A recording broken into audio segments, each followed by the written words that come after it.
On today's show, we're joined by TSN 1200's Graham Creech. Creecher tells us about the last two losses, how he feels about the team so far, and we try to find some sort of optimism. Haha, good luck to us. That and more on today's Locked On Sens. This is Brady Tkachuk, and you're listening to the Locked On Senators podcast. Your Locked On Senators, your daily podcast on the Ottawa Senators. Part of the Locked On Podcast Network, your team every day. Welcome! You are locked on to the Ottawa Senators, the only daily podcast covering the Sens. On the outskirts of enemy territory, I'm Ross Levitan, alongside Brandon Piller up in the Blue Mountains. Today's episode is brought to you by Gametime. Download the Gametime app, create an account, and use code LOCKEDONNHL for $20 off your first purchase. You can follow the show on social media. We're at Sens Central on Twitter and LockedOn.Senators on Instagram. You can find us free and available everywhere you get podcasts, including on YouTube, where a like, comment, and subscription go a long way to helping the show grow. Today is Monday, October 28th, and Pilsy, thank goodness we have a great interview coming up because I don't want to talk about last night's game. Yeah, I mean, Ross is still in a grumpy mood from the postcast of last night's game, and a lot of Sens fans are with you, Ross. I'm trying to stay patient. 8 games in, 4-4, tough road trip where you're up against teams that have had the Sens number and are Stanley Cup contenders. So they were close, but not close enough. I would have liked to get 1 point in one of those games, Vegas or Colorado, especially Colorado, where they tied it up late and then let momentum goals slip the 1 point or possibly 2 away from them, especially Anton Forsberg played outstanding in my opinion, but they're back home for some home cooking up against a very beatable team in the St. Louis Blues tomorrow, Ross, and I think we've been talking about our first must-win game of the season. How are we feeling about that? No, I guarantee it's a must-win game. The way guarantee it's a must-win game. All right. First home game in over a week. You need to come out and show this team that you mean business and that you're going to put on a good product for the fans. And these fans, for them, a good product isn't playing a good game for 56 minutes like they did in Vegas. It's about 2 points, and they need to get them at home. So it's a must-win game, and I'm curious if people in the comments feel the same way. I know our guest does. So let's get right to it. It's a great interview. TSN 1200's Graham Creech, more than a half hour with him. Let's get to it right now. You're listening to Locked On Senators, your team every day. Today's episode is brought to you by our friends over at Prize Picks. Prize Picks is the best place to get real money sports action. With over 10 million members and billions of dollars in awarded winnings, Prize Picks has made daily fantasy sports accessible to all. You pick more or less on at least 2 players for a shot to win up to 100 times your cash. Run your game all season long on Prize Picks. You heard me right, guys. You can win up to 100 times your money on Prize Picks with as little as 4 correct picks. Sign up today and you'll get $50 instantly when you play $5. You don't even need to win to receive the $50 bonus. It's guaranteed. Prize Picks is the best way to win real money this football season. Which players are going off? Which players aren't? Make your picks in less than 60 seconds and turn your sports opinions into real money all season long on Prize Picks. So download the app today and use code LOCKEDONNHL to get $50 instantly after you play your first $5 lineup. Download the app, code LOCKEDONNHL, $50 instantly after your first $5 lineup. Prize Picks, run your game. Today's episode is also brought to you by the GLEBE Central Pub, the heart of the Bank Street. In the Glebe, it's the 779 Bank Street is their official address, and you can go visit them for great food, awesome drinks, and an atmosphere to match. Every Saturday, there's live music at the GCP, and for Senators home games, they've got the Sens Shuttle to and from the CTC. The next bus leaves tomorrow, Tuesday, against the St. Louis Blues. So if you're heading to the game, leave your keys at home and get to the Glebe Central Pub. Just $17, and you'll get to and from the CTC. It will beat the traffic. And 15 minutes after the game, they'll pick you up right after the game at the CTC. They've also got a bus this upcoming Saturday against Seattle. And if you're going on November 9th to see Bruce Springsteen, they've got a shuttle for that too. So they are taking care of you. Yes, you, good people of Ottawa. Or if you're coming in for a game, it's a great place to meet other Sens fans and get some vibes going for the low, low price of absolutely free. And meanwhile, for your bill on Sens game days, let them know that Locked On Senator sent you, and boom, 10% off. So go check out all the great events on their website that are happening at the GLEBE Central Pub. I mentioned live music every Saturday night. They've also got jazz nights. They've got every single thing that gets the interactiveness up, which is what you want from your local establishment. So go visit them today. Support us by supporting them. The GLEBE Central Pub at 779 Bank Street. The vibes are free at the GCP. All right, here he is from TSN 1200, Graham Creech. All right, we now welcome a very, very special guest back to Locked On Sens. It has been way too long since we've caught up with the Creecher. You can hear him every day on TSN 1200. Graham Creech, what's up, fella? Nice to see you. Yeah, nice to see you, boys. It's been a while. Looking forward to the chat. You guys must have done a quick turnaround, too, last night with the late start in Colorado. Yeah, we didn't get the Chez Lucien treatment in the middle, though. I could have used one of those burgers. No free ads, but man, you guys are grinding it out with callers after each and every game. So how was it last night on the call line? Calls weren't it wasn't busy. Like it's Sunday night, and it was, when did the postgame start? Like midnight, I think. So it wasn't crazy. I think we had like 4 or 5 calls, a lot of texts. People were pissed off. Like I think through other losses so far this year, there's been a pretty decent mix of like 50% of the people saying like same old Sens, other 50% being like, oh, there's improvement and give them time, etc. But like last night was like 98% like same old Sens we've seen for 7 years. So people were pissed off last night. Now, when you're ready to take calls after a game, do you got a pretty good sense of what the vibe and what people's calls are going to be like or going to be about? Or does it surprise you sometimes? Like the calls themselves? Yeah, like the topic and like, are they angry, upset, hopeful, like that kind of thing? Yeah, like we have a pretty good feel for like what the temperature is going to be, or like the main targets. Like, okay, people are going to come after this player or this play in the game. But yeah, like there's some wild callers where it's like they come up with something and it's like, oh man, like I didn't see that coming kind of thing. And especially after like a win on a Saturday night at home, like there's a lot of drunk callers sitting in the parking lot waiting to get out. Just there's a couple F-bombs get through, and yeah.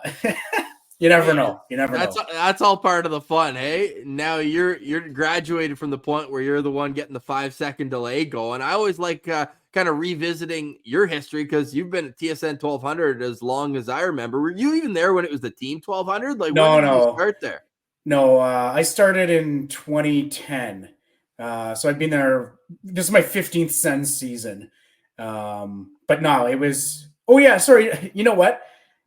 Early morning. It was Team 1200. 100% It was Team 1200. When you were asking the question, I was thinking it was of OSR. So no, I don't go back to OSR. but yes, it was Team 1200 for sure. Sorry. Man, no, that's awesome. It's just like the commitment in 15 seasons. We're on year 6 doing this every day. I can only imagine. Well, you know what? I'm not going to be like, oh, that's such a long time, because you've gotten to see playoff games. We started in November of 2019 doing the show every day. So it's been quite the grind, and I'm sure for you taking calls, especially after games, like it's kind of been the same old story in a sense. Where are you at? You're the caller now, Creecher. You're on line 1. How are you feeling about the Sens, buddy? Man, I like going into the year, I was like I'm not predicting playoffs. I want to see how they are after 10 games, and then we'll evaluate from there. And that's been like I'm going to stick to that.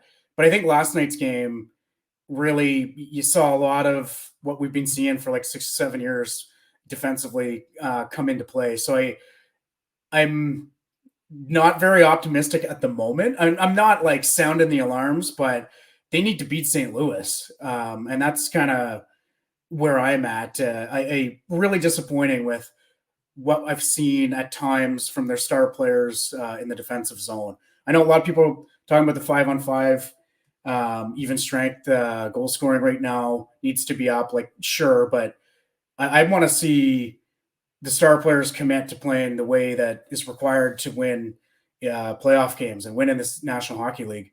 And they've shown flashes of it. Like, I don't mean to carve them up completely. They're 4-4, and I liked their third period against Utah. I liked most of the game against Vegas, but last night, like, Colorado, they have elite talent over there, and you knew it was going to be dangerous when McKinnon and Makar are on the ice, but and they were flat for sure through 40 minutes. But the disappointing thing for me, like, they get it to 2-2, and they're letting guys walk and on nobody's stick checking or anything. There's 3 Sens on a guy in front of the net, and for the 3-2 goal, like that kind of stuff.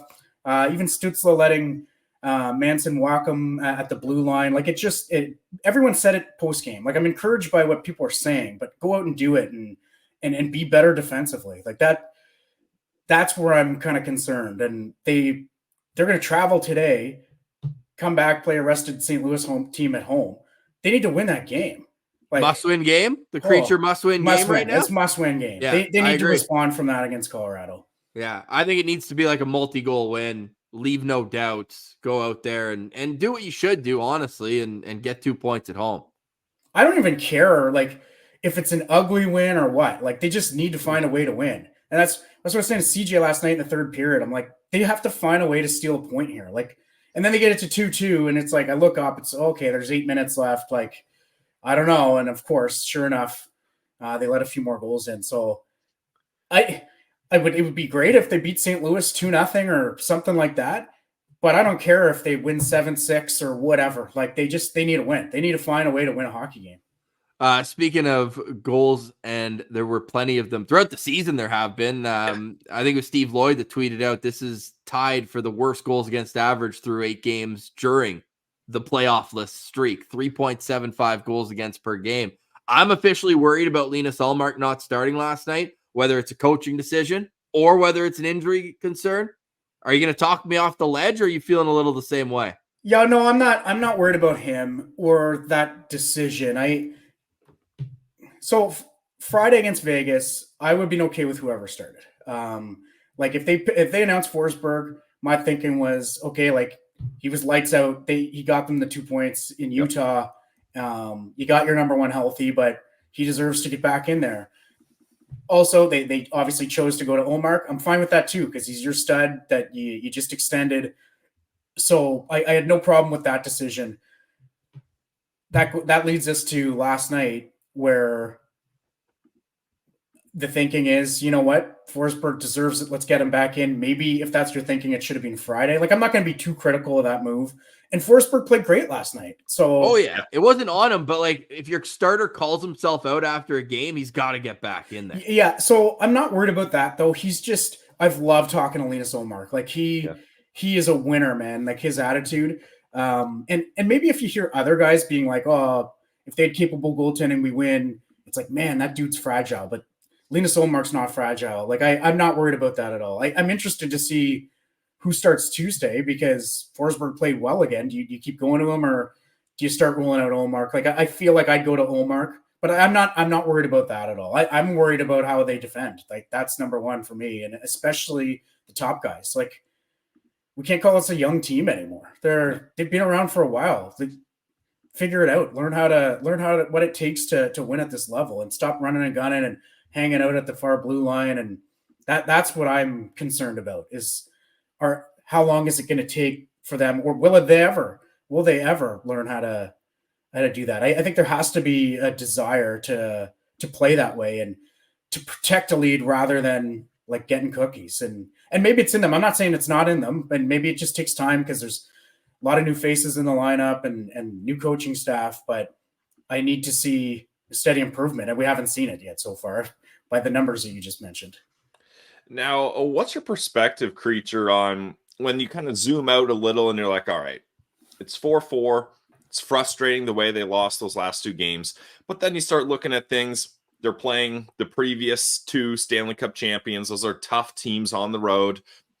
You're looking at those games like you'd want to win them, but if you lose them, those are good teams. Then you start looking at the injuries. no Pinto, no Zub, the weird stuff going on with Allmark. Like, where do you sit with looking at tough teams, poor injury luck, 4-4 start? Like, is it a situation where regardless of the excuses, they need to figure it out? Or once things settle down and they play a little bit lighter schedule and they get some guys back, things are going to be fine?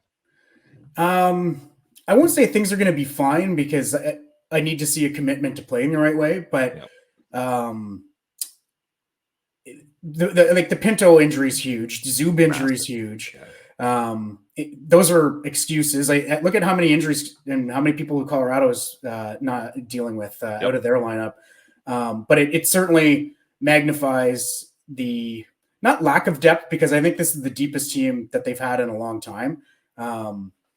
But it is, there's, when you have Perron and Zub and Pinto in a lineup, like it does really hurt your depth of what you can throw out there. So to get to your first part of your question, I'm concerned because they should have won that game in Vegas because of that. Like, if they get dummied in Utah to start the game, Forsberg keeps it in it, they win that game.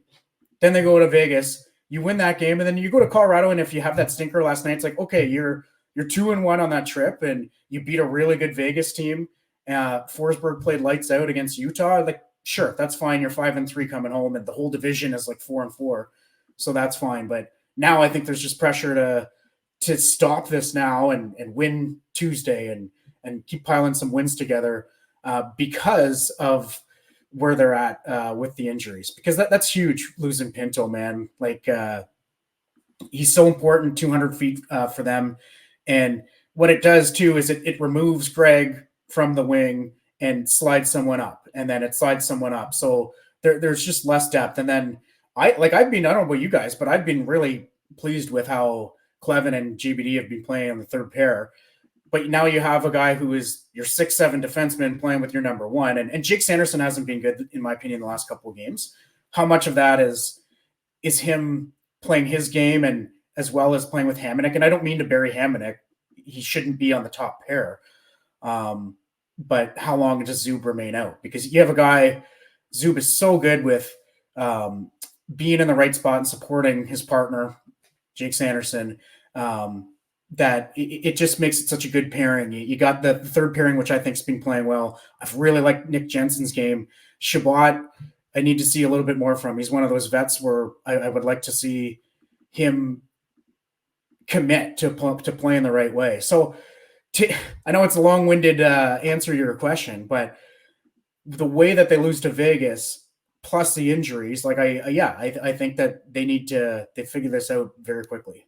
Well, I'm sure the coaching staff's going to be grinding film and trying to figure out exactly what details need to be ironed out. The ABC details, as Travis Green called it last night. You're at the rink most days at home. What's the practice look like with the Travis Green versus what you've seen, whether it's Jacques Martin, DJ Smith? Yeah, practice is hard to kind of compare because like they look good, right? Like they work hard. They're doing what the coaching staff is asking of them. They've worked hard. It's ever since training camp, and you guys knew this, what to expect from a Travis Green training camp. Like they've been working hard. They work on those areas. I will say what I've noticed is Green will stop practice and he'll bark at them. Like, you're not doing this right, like the way we're asking. So I guess that would be a little bit of a difference that I've noticed.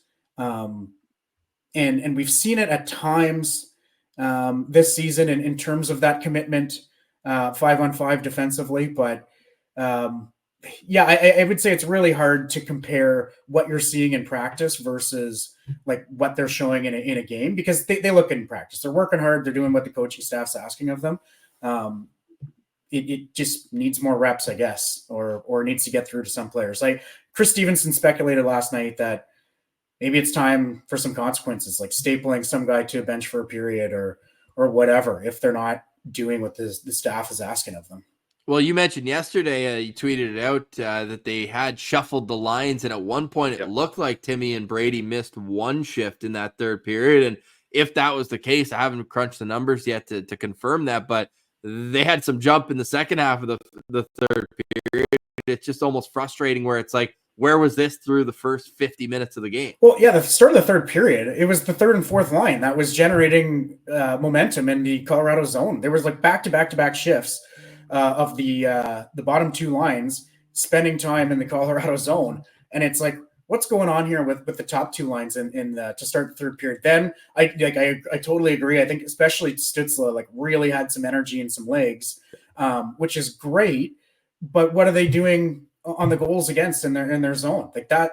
So sure, you had some pushback and you got some offensive numbers, and they looked way more engaged than they did the first 40 minutes. But then you collapse in your own end. Like, that's unacceptable. And ever since Tarasenko left, it seems like they haven't been able to find the sixth person in that top six. Like they started with the line of Brady, Timmy, Giroux, and we all thought that was going to be locked in stone and that was going to go well. Doesn't necessarily go the way we want. So Giroux gets moved down to that second line with Batherson and Norris. And I actually think that line's been pretty good. But then you're stuck with the issue.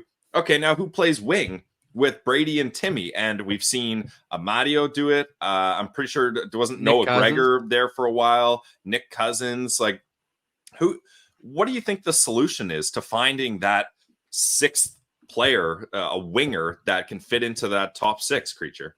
Yeah, that's a great question. We discussed this on the pregame show. Great question, Pilsy.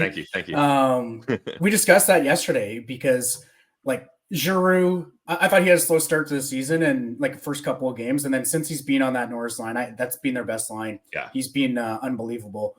So, do you move him back to get Brady and Stützle going, and ruin a good thing you got going on now? I don't think I want to do that because it's working so well with the other guys. Yeah, you have to find a solution up top, and I wonder if that's breaking up 18-7 at some point.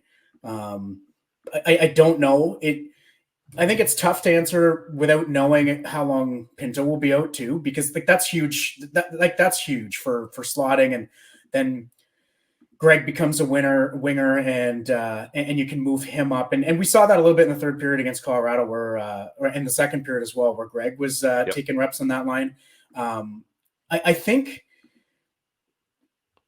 I like the idea of Amadio being there because he's the defensive conscious. He's a smart player, great stick, but you can't go with 0 points the whole time. Like a -6 for Amadio. 4 or 5 games, I'm like, okay, you know what? Like, it'll come, but you have to produce if you're in that position, and he hasn't yet. So it's a really good question because I don't know if anyone has the answer to solving that problem. Hope you're enjoying our conversation with Graham. We'll get right back to it. But first, Pilsy's got a word from one of our favorite sponsors. Yes, this episode is also brought to you by FanDuel. Get ready to tackle the NFL action with FanDuel, America's #1 sportsbook. And right now, new customers can bet $5 and you'll get $150 in bonus bets if you win.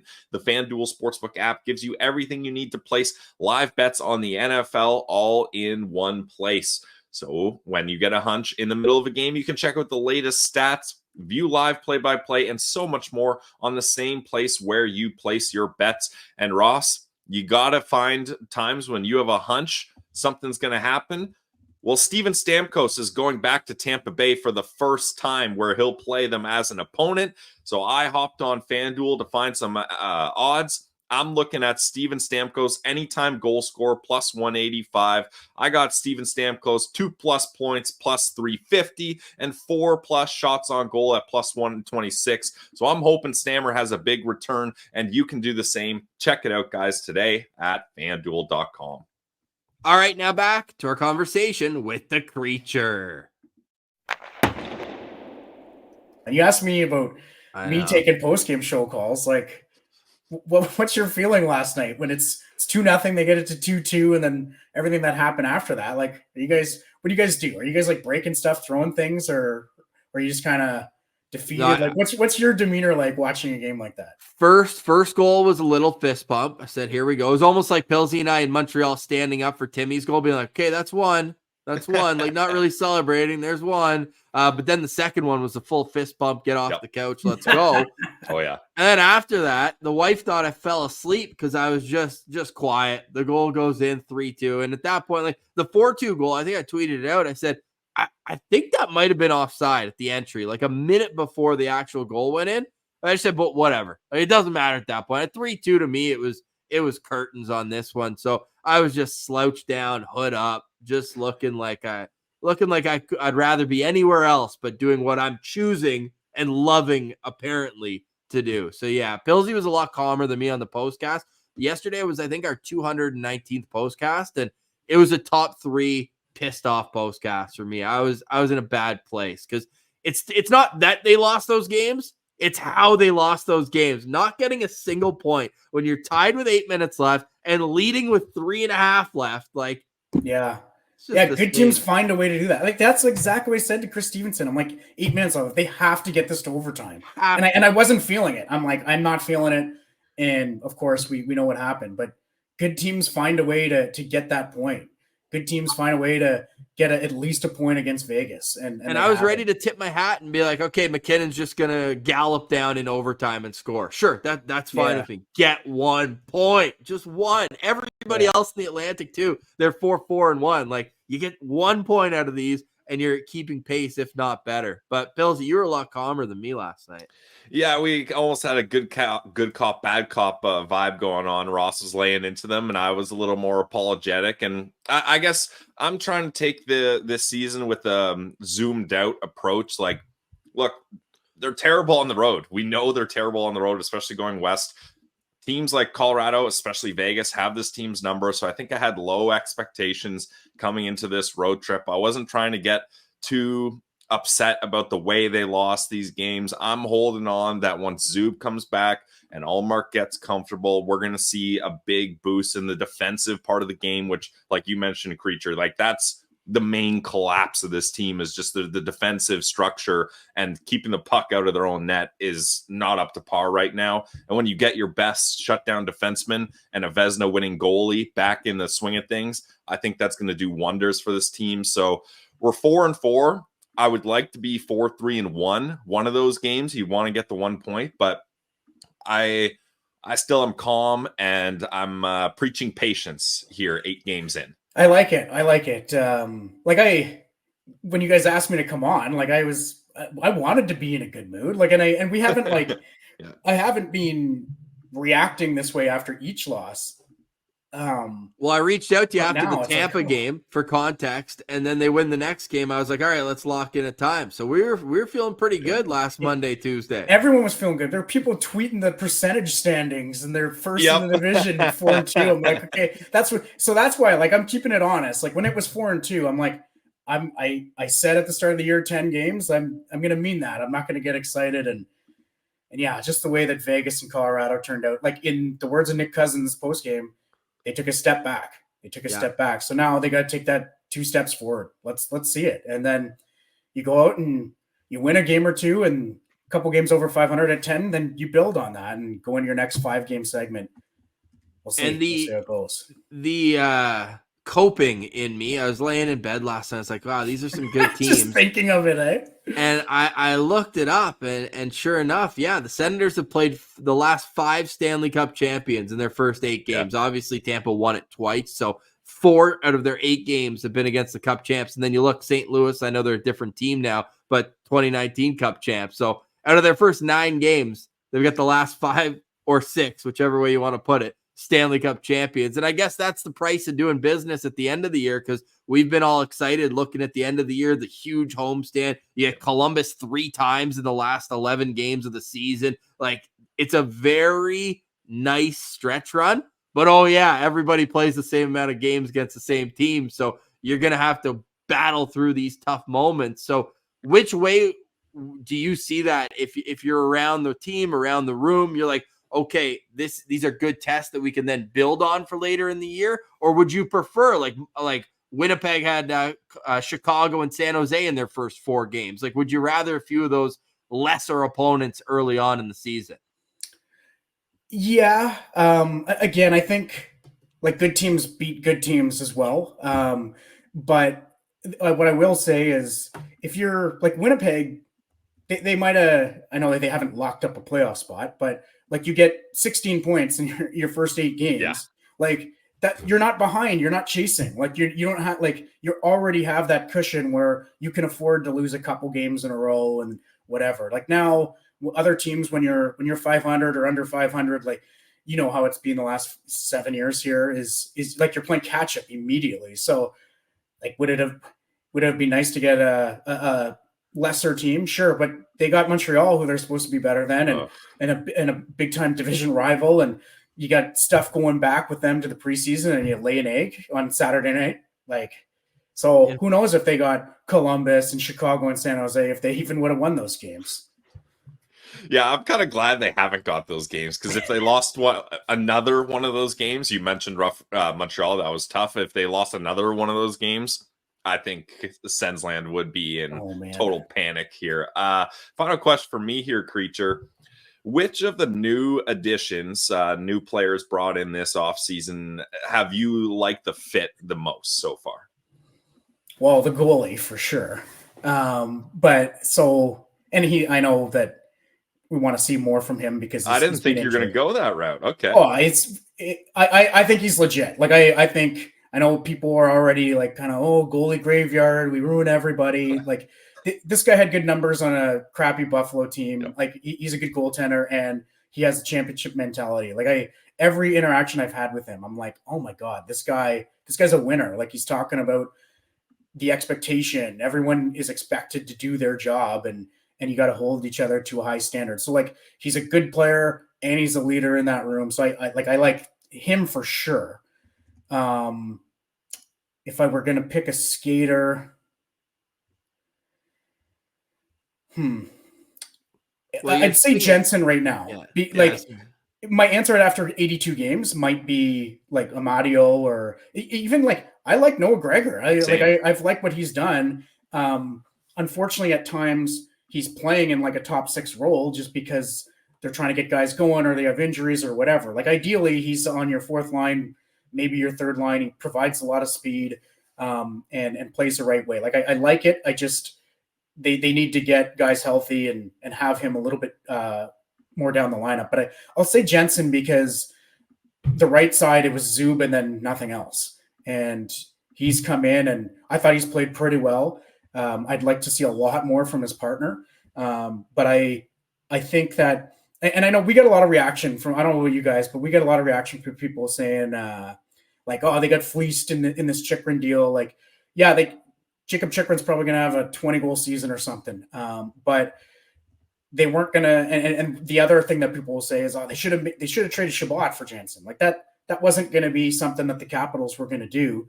And when that trade was initially made to bring in Chychrun, like I always thought square peg round hole. Yeah. I didn't track every Arizona game, so I didn't know if he had the ability to play on the right and be very successful over there. Clearly that didn't work out, or Shabbat going to the right didn't work out. So even if you're of the mind that they got fleeced in the deal or whatever, their slotting is way better on the blue line with Jensen there. Zub Jensen, that's huge. So I guess to answer your question, that would be my answer right now through 8 games for skaters, but I'm going to go with the goalie. So final question for me, and we appreciate you joining us, Creech. Long time coming. It was great to have beers with you last season after the home opener, but awesome to have you back on the show now again. First time since I think we were hyping Christian Wolanin for a 50. I was wondering when this was going to come up. hey, he hit 55 in the AHL last year. It's got to count for something. 49 apples in 49 games. No, he was one that slipped away where it felt like he had all the tools. But sticking on the defense, you mentioned Nick Jensen. If Zub's not back Tuesday, would you consider putting Jensen with Sanderson just to change things up? I know that he's kind of found a rhythm here, and he might even be elevating Shabbat a bit right now, but it feels like they are just cutting off their best asset in Jake Sanderson on the back end. Yeah, that's a really good question because there you go. You each got one. Yeah. Each got one today, boys. Feeling good. There were more than that too. I needed that today, though, Creecher. I needed that one today, buddy. I needed it. It's a great question.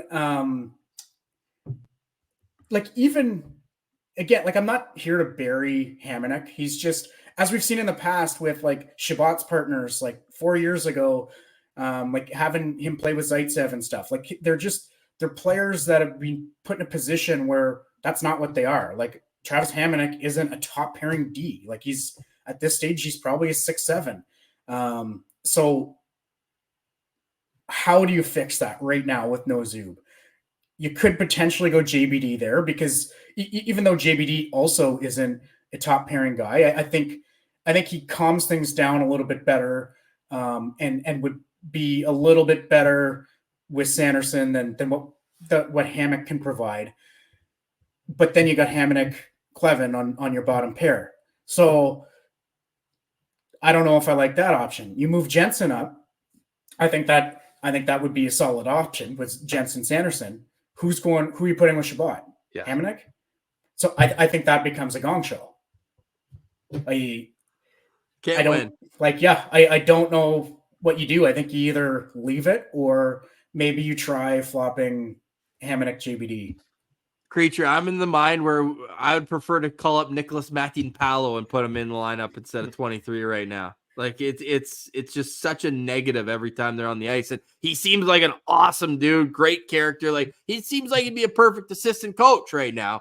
But I can't watch him play against Nathan McKinnon and shift in, shift out, and just get absolutely torched.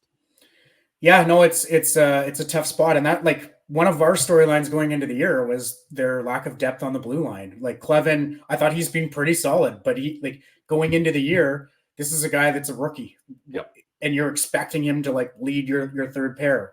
I think he's done that so far. And then everyone debated if it's going to be JBD or Hamonic alongside him. And I think since JBD's come in, I think that pair's been a solid third pair.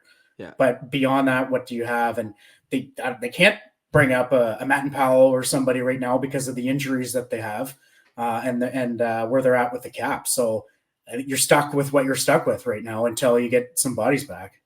I changed my mind. I want to end on an optimistic note. There we go. We can't leave you on doom and gloom. I know. I wanted to come on today and be like all optimistic. I don't want people thinking I'm just grouchy with what's going on, but coming off that in Vegas is like, man, like we need to see a lot more. Billsy and I didn't even turn the lights on in our studio today. That's how upset we are in this game. It's just a depressing atmosphere. Hey, next 3-game win streak, Creech. We'll have you on after that. We'll be able to snap it around there. But what is one positive storyline that you've liked throughout the first 8 games of the season?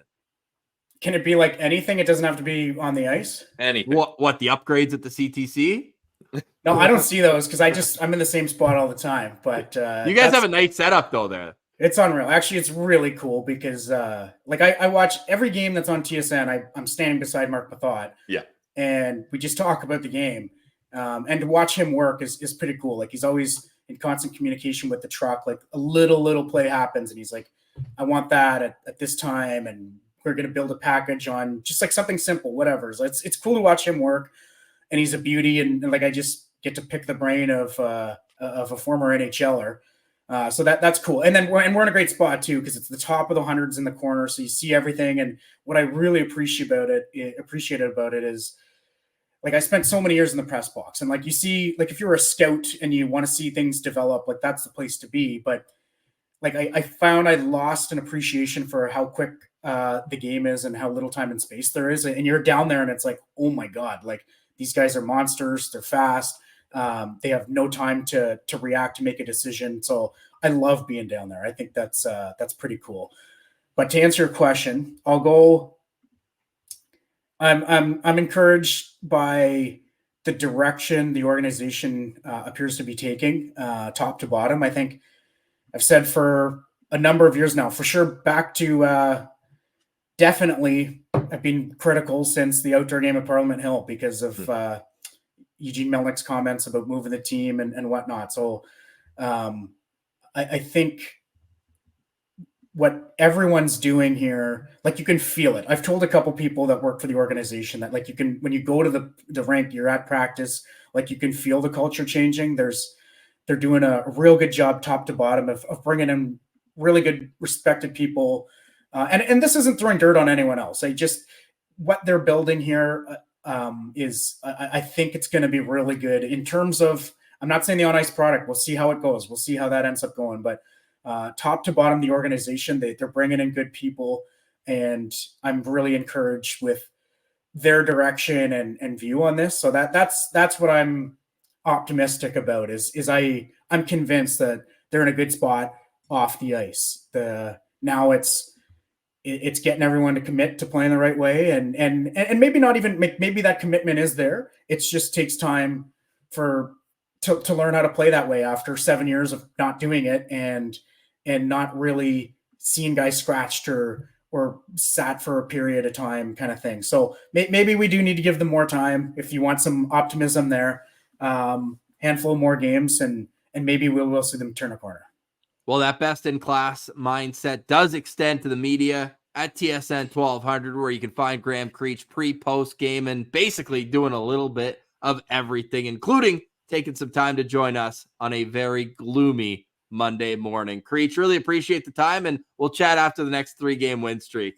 Thanks, boys. Love chatting with you guys. You guys do great work, man. Like, you guys are hardcore. Like, everyone talks about what I'm doing on the post-game shows, taking all these calls and stuff after losses. Like, I hear a lot from people, and it's not about me. Like, it's about the fans, man. Like, the fans are grinding through this year after year after year. Like, it's got to be so deflating. So shout out to you guys, because you guys get on here every day and put together that content, and you haven't been rewarded for it yet. So hopefully that's coming. Can you guys imagine you guys doing a preview for a postseason game? Oh. I think we said we're doing a 24-hour stream if they clinch playoffs. Yeah. I can't wait to do that. I can't wait to host a pregame show and to preview a postgame pregame show. I can't wait. I can't wait.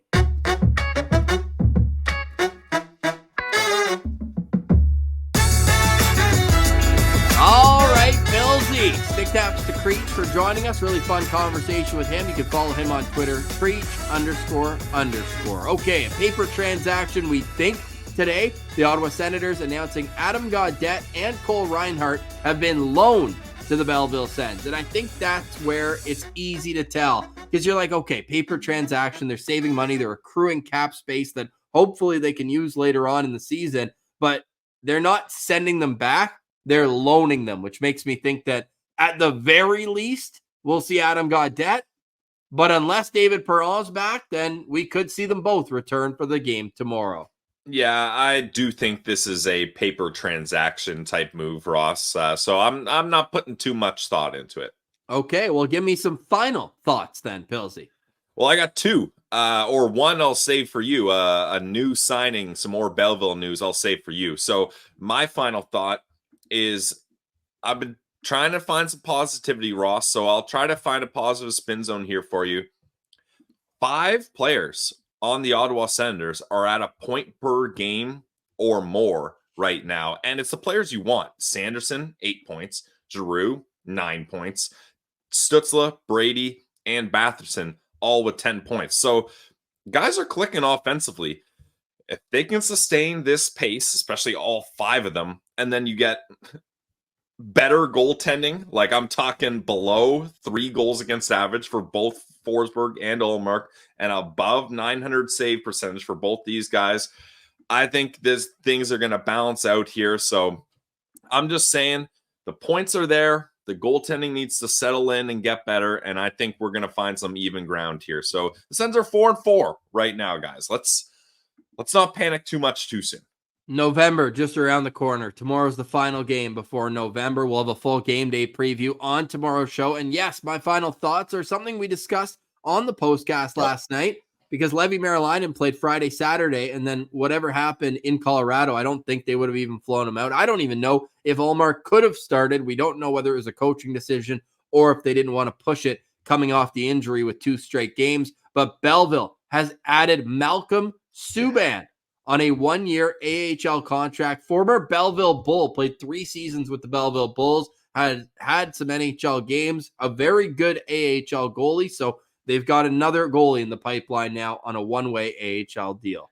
And that's what we needed, Ross. I think this was the right move. We speculated that it would be Dustin Tokarski just because they have that familiarity, but I think this is a nice move for them. In 8 years in the AHL, 206 games played, Malcolm Subban has a 2.65 goals against, a 911 save percentage, and an 89, 78, and 32 record, and even positive numbers in the playoffs in the AHL as well. So this is the right type of player to bring along, and I think the people of Belleville, they love the Belleville Bulls, so when you can bring in a Bulls alumni, that'll get the good people of the Bay of Quinte excited as well. Also has 87 NHL games under his belt, so a veteran-ish presence for the Belleville Senators, even though he is just 30 years old. I guess 30 for goalies and hockey players, a little different than you and me, Pilsy, but Malcolm Subban is now a member of the Belleville Senators. Okay, tomorrow we will have that game day preview for you. Sens and Blues. Let us know in the comments your thoughts on the Senators through 8 games. I'm sure they will be rational. I'm sure they will be detailed,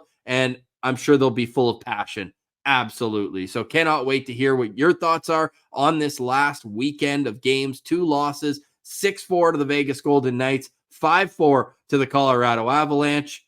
For today, we'll say goodbye. If you want to listen to more of that game, go check out the postcast wherever you get your podcast. Thank you for liking, commenting, listening, watching the show. It really does mean a lot to us, whether we're winning or losing. For Brandon Piller, I'm Ross Levitan. This has been another edition of the Locked On Senators podcast. Your team every day.